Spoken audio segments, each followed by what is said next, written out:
Bonjour, je suis Laurence Perrin, je suis l'auteure de Ma chérie, paru chez Calman Levy le 13 mars.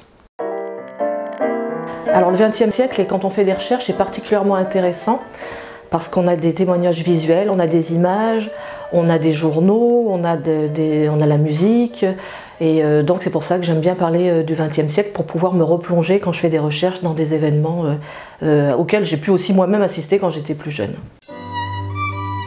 C'est toujours au sein de mes romans, c'est mes héroïnes parce que ce sont des héroïnes. J'aime autant parler de ce que je connais le mieux, c'est-à-dire la sensibilité féminine.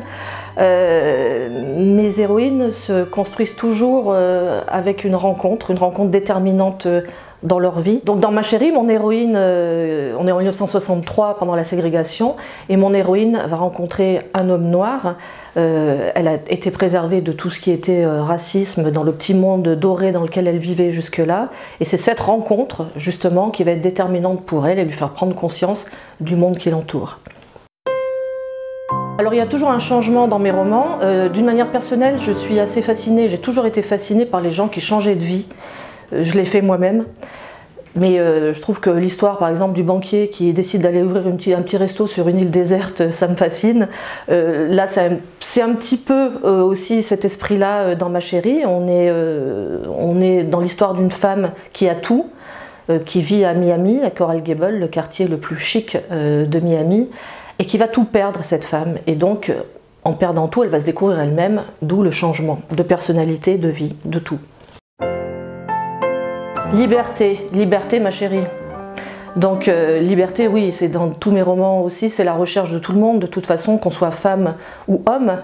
Le premier fantasme qu'on a, c'est la liberté, cette liberté qu'on n'atteint jamais vraiment dans notre vie, mais à travers un roman, on peut peut-être y toucher un peu quand même. Alors je suis française, j'écris des romans anglo-saxons, américains. C'est une culture qui m'est proche, je ne saurais pas vous expliquer pourquoi, mais j'ai toujours baigné dans cette culture anglo-saxonne. Et comme je pense que le mieux c'est de parler de ce qu'on connaît le mieux, et ben, moi forcément j'écris des romans sur l'Amérique parce que je passe du temps à New York, je passe du temps en Floride aussi pour des raisons personnelles, familiales. Et donc j'écris sur ce que je connais.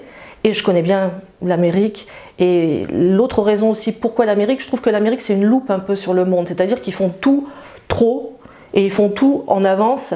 Et donc quand on veut décrire un problème, quand on veut décrire un changement de société, etc., on se tourne vers l'Amérique parce que soit ils l'ont fait avant, soit ils le font plus que nous.